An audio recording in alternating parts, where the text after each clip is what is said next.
Hello, everybody. The neocons are not. Bonjour à tous. Les néoconservateurs rêvent maintenant d'une prétendue troisième guerre dont nous devons vraiment parler. Vous savez comment ils enrobent toujours ces horreurs, comme tuer et massacrer en masse. Comment ils trouvent toujours des mots mignons pour décrire cela.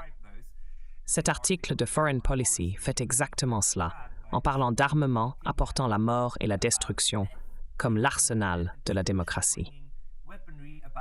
Cet article nous dit quelque chose sur ce que les néoconservateurs veulent faire en ce qui concerne l'augmentation de la capacité de production des États-Unis et de l'Europe afin de mener plus de guerres. Ce qui est également intéressant, c'est que l'article admet très ouvertement qu'il ne s'agit pas juste d'une guerre ou de deux. Mais comment mène-t-on 3 guerres à la fois? La schizophrénie des néoconservateurs est qu'ils doivent prétendre que 2 choses sont vraies en même temps. Ils prétendent encore que la guerre en Ukraine et aussi les actions d'Israël contre Gaza n'ont rien à voir avec les États-Unis. Rien du tout. Ce n'est pas le problème de l'Occident. Ce sont des guerres séparées. Mais ensuite, ils parlent de l'importance de maintenir ces guerres. L'article commence clairement par le fait que les États-Unis doivent construire des armements pour se défendre d'une potentielle guerre avec la Chine. Et quand ils disent se défendre, ils veulent dire combattre, tout en aidant des pays comme l'Ukraine et Israël à se défendre dans leur propre guerre.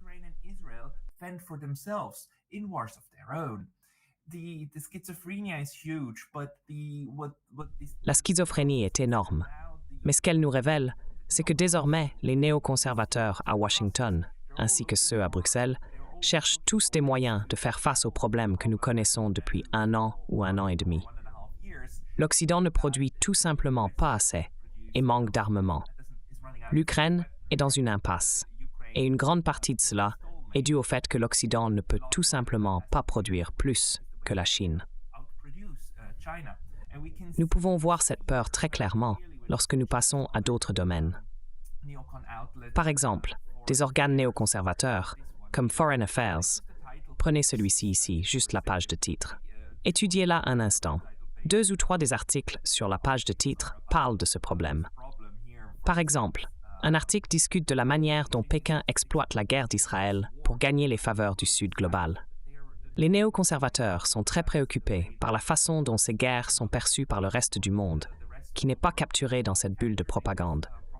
Et ici celui-ci, le compromis Ukraine-Taïwan. Le soutien des États-Unis à l'Ukraine détourne des armes de Taïwan, mais démontre la résolution face à la Chine. Ils sont quelque peu dans un dilemme ici. Cet article de Foreign Policy le met en évidence, montrant comment il essaye de nous persuader de la nécessité de produire plus d'armes. Plus d'armes, c'est ce dont vous avez besoin, semble-t-il dire. Et le fait intéressant, c'est que c'est écrit par Jack Detch, un rédacteur pour Foreign Policy. Il a fait des recherches et a appelé des personnes très importantes, y compris des ministres de la Défense en Europe, pour avoir une idée de ce à quoi ressemble la situation des provisions militaires.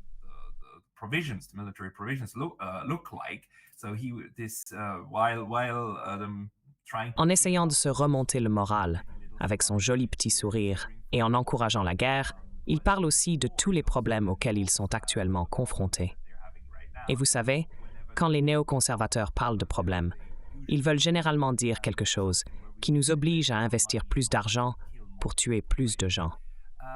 Exactement. Donc l'article cite Rob Bauer, le président du comité militaire de l'OTAN, qui dit que nous passons d'un modèle économique juste à temps, juste assez, à un modèle de demande maximale en ce qui concerne la production de plus d'équipements militaires. Cela fait partie de l'ensemble du réseau transatlantique qui travaille ensemble, les États-Unis et l'Europe, qui essayent maintenant de comprendre comment produire plus d'armes.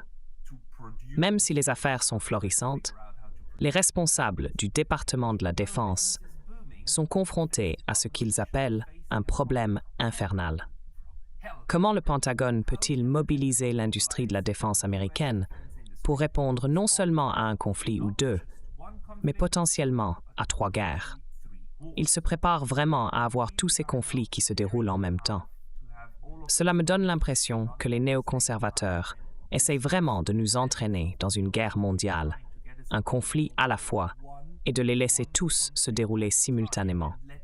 Je pense que c'est l'idée, bien que je doive dire qu'il y a un précédent historique pour cela, et cela ne présagerait rien de bon pour les États-Unis. Mais j'y reviendrai plus tard.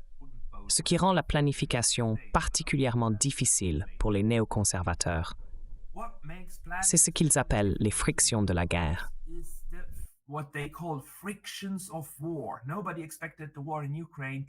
Personne ne s'attendait à ce que la guerre en Ukraine consomme des milliers d'obus d'artillerie chaque jour, année après année. La difficulté réside dans l'imprévisibilité de la guerre, la durée prolongée, le refus de la Russie de se rendre et l'inefficacité des sanctions économiques. Qui aurait pu prédire cela? Sérieusement.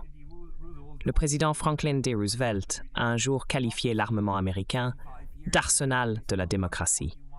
En 5 ans, les usines américaines ont produit 141 porte-avions, 88 400 chars et canons automoteurs et 257 000 pièces d'artillerie. Il est clair que le rédacteur admire l'immense capacité industrielle des États-Unis à créer une telle quantité de potentiel militaire.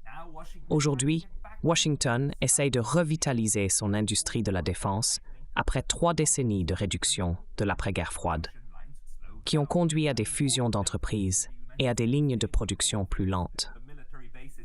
Malgré ses 750 bases militaires dans le monde et ses dépenses de plusieurs billions de dollars dans le complexe militaro-industriel, y compris les porte-avions et le maintien de la 2e plus grande armée du monde, avec le plus d'avions après l'Air Force étant la marine, tout cela est qualifié de resserrement de ceinture. C'est ironique de parler de resserrement de ceinture lorsque les États-Unis ont été la plus grande puissance militaire du monde au cours des 30 dernières années.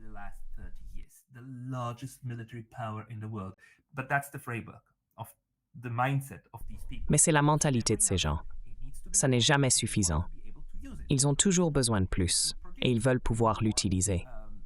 Le fait est que si vous produisez plus d'équipements militaires, vous avez besoin de plus de guerres pour les utiliser. Sinon, vous vous retrouvez avec trop de stocks et vous ne pouvez pas les vendre. Les néoconservateurs ne travaillent pas seulement à créer la capacité, mais aussi les débouchés pour cette mort et cette destruction. Nous devons nous rappeler que ces armes ont encore besoin de financement. Le contribuable américain et aussi les contribuables européens sont ceux qui financent ces armes, qui sont utilisées pour tuer des gens, vraisemblablement en dehors des États-Unis et de l'Europe. Cependant, tant que les victimes sont pauvres, cela ne leur importe vraiment pas. Le seul moment où ces personnes ont de sérieux problèmes, c'est lorsque les armes sont utilisées par les mauvais individus, comme lorsqu'elles sont vendues sur le marché noir et ensuite utilisées contre eux. Cela risque de se produire avec les armes qui sont allées en Ukraine et qui ont fini sur le marché noir. En ce qui concerne la production de munitions, les néoconservateurs se sont fixés pour objectif de produire 100 000 obus par mois d'ici la fin de 2025. Ils s'efforcent de créer de plus en plus d'obus parce que la guerre en Ukraine a montré que, dans un contexte de guerre conventionnelle, les obus sont toujours parmi les équipements les plus importants.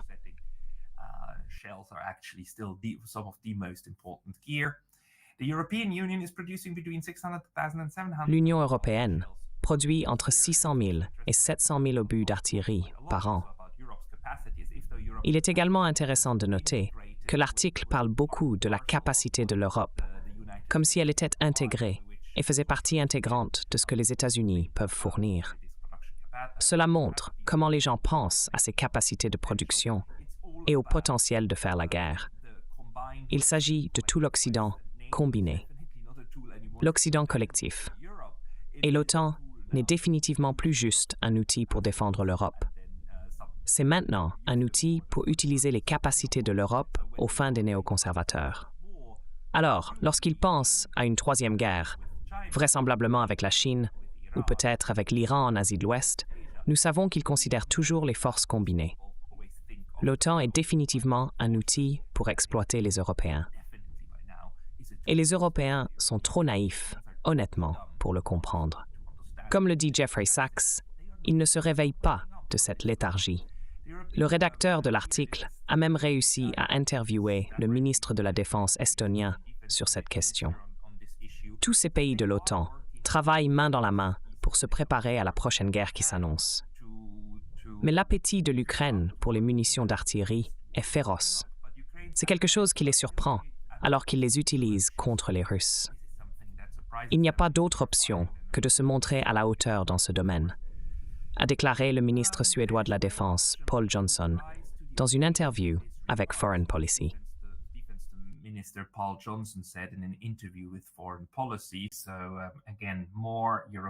De plus en plus de dirigeants européens déclarent que la capacité de production doit augmenter. En ce qui concerne les soi-disant bombes intelligentes, des armes équipées de kits de guidage GPS, la situation est encore plus critique. Il y a un va-et-vient constant entre les affirmations que tout va bien et que nous devons juste en faire plus, et des déclarations alarmantes face à un énorme problème qui exige que tout le monde se réunisse et promette plus de fonds pour le résoudre. Cela ne prend même pas en compte les armes nécessaires pour les conflits futurs. La prochaine guerre semble imminente. La Chine a tout fait, sauf envahir Taïwan, bien qu'elle ait juré de le faire éventuellement. Pourtant, certaines personnes blâment déjà la Chine pour des actions qu'elle n'a pas prises et pour sa préférence déclarée pour une solution politique. Ils soutiennent que le développement des capacités militaires de la Chine est une preuve suffisante de ses intentions, excluant une invasion réelle de Taïwan. Ces individus semblent être impatients de conflit. Plus loin, le département de la Défense des États-Unis rencontre des problèmes de chaîne d'approvisionnement qui ne fonctionnent pas comme souhaité. L'Europe rencontre des problèmes similaires, avec des inquiétudes concernant l'épuisement des stocks d'obus et de munitions. Malgré cela, les préparatifs pour la prochaine guerre se poursuivent. Pendant ce temps, ils continuent de maintenir la façade que tout va bien avec les guerres actuelles.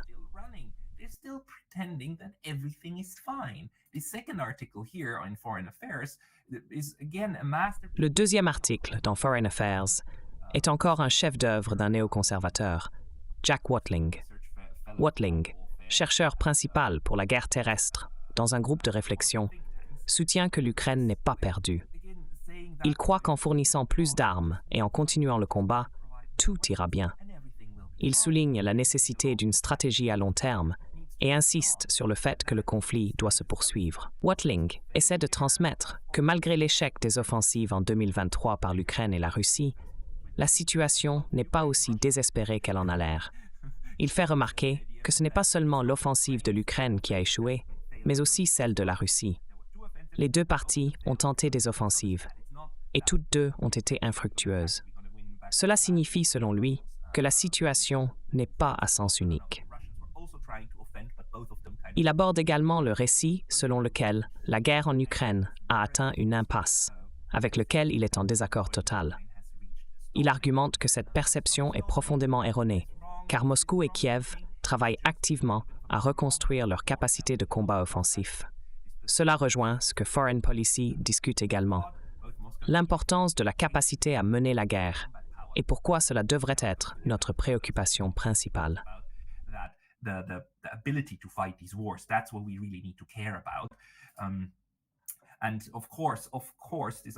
Bien sûr, cet article adhère au dogme et au mantra habituel des néoconservateurs.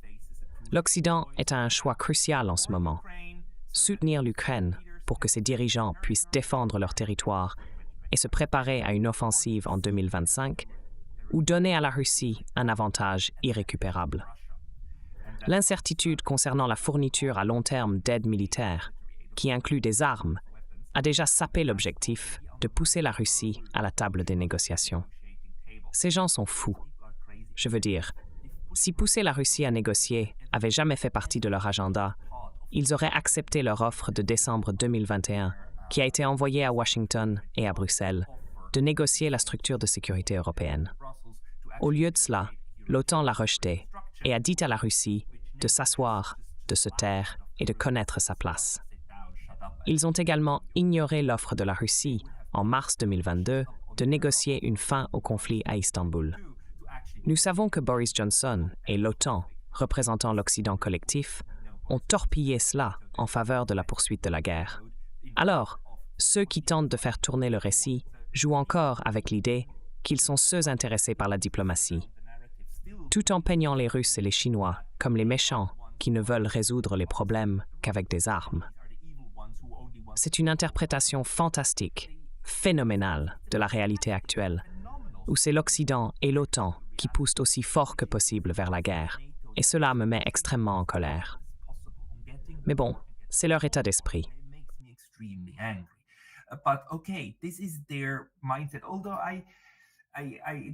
Je ne sais jamais si ces gens mentent, s'ils sont simplement trop bêtes, ou s'ils croient réellement à leur propre propagande. Mais nous pouvons clairement voir que les gens sont inquiets de ne pas avoir suffisamment d'armes. Les partenaires internationaux de l'Ukraine doivent se rappeler qu'une victoire ukrainienne est souhaitable non seulement pour les Ukrainiens. Elle est nécessaire pour protéger la norme internationale selon laquelle les États ne modifient pas leurs frontières par la force. Cependant, il semble y avoir une exception pour Israël. Selon certains, Israël peut modifier n'importe quelle frontière, commettre des actes considérés comme un génocide et annexer des territoires tels que le plateau du Golan, la Cisjordanie et Gaza. Ils peuvent déplacer des gens de leur maison sans conséquence. Si vous vous appelez Israël, alors un ensemble différent de règles s'applique à vous. Mais si vous êtes un pays avec lequel l'Occident n'est pas amical, alors il y a des règles très claires et strictes qui apparemment changent toutes les autres minutes. Nous prétendons que ces règles sont en place depuis les 2000 dernières années, à moins que vous ne soyez l'un de nos alliés. Dans ce cas, il semble que nous puissions faire tout ce que nous voulons. Je méprise ces doubles standards. Concernant l'offensive en Ukraine en 2023, l'article discute des raisons pour lesquelles l'offensive a échoué. Il suggère que des réformes dans la formation des troupes ukrainiennes sont nécessaires pour des opérations offensives plus efficaces. L'article est intéressant en ce qu'il souligne que le manque de formation a conduit à l'échec de l'offensive. Il soutient que maintenant, nous devons investir dans davantage d'armement et de formation militaire.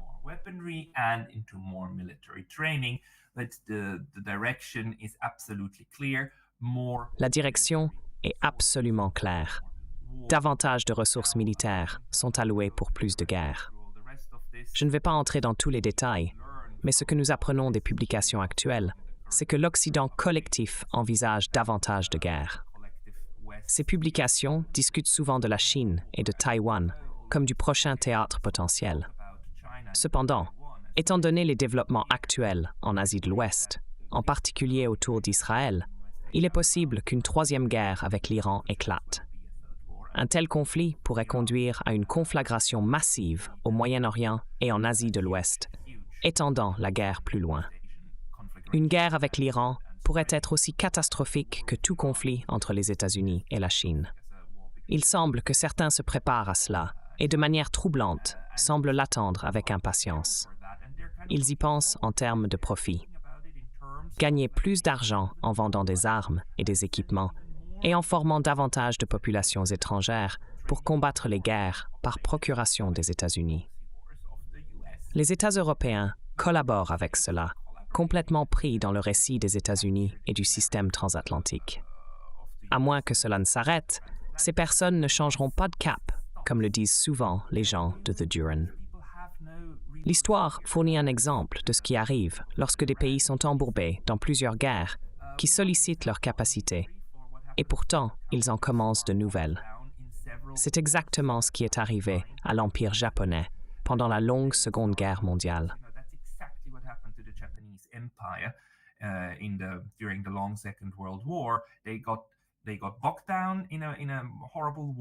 Ils se sont embourbés dans une guerre horrible en Chine qu'ils ne pouvaient pas résoudre.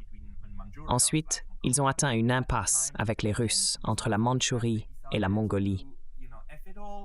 Pour résoudre tout cela, ils ont décidé de, vous savez, tout oublier. Allons faire la guerre aux États-Unis et avancer vers le sud-est de l'Asie pour essayer d'atteindre le pétrole dont nous avions désespérément besoin quelque part en Indonésie. Ils ont complètement et totalement dépassé leurs capacités. Ils savaient qu'ils avaient des réserves de pétrole pour environ 2 ans, et qu'après cela, ils seraient à court. Mais les bellicistes des 2 branches militaires de l'armée impériale japonaise ont quand même choisi cette voie. Ils croyaient qu'il fallait démontrer la force et ne pas paraître faible.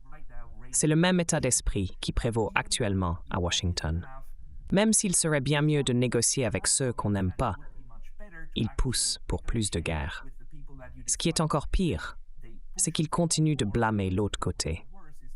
Ils prétendent que c'est la faute de la Chine ou de la Russie si les États-Unis et l'OTAN, dépeints comme des anges de bonté assiégés, sont maintenant forcés d'investir davantage dans leurs industries de défense. À moins que cela ne s'arrête, à moins que cela ne change, nous sommes en train de spiraler vers non seulement une autre guerre, mais potentiellement une 3e guerre mondiale. L'idéologie en Occident est folle. À la prochaine. See you in the next one.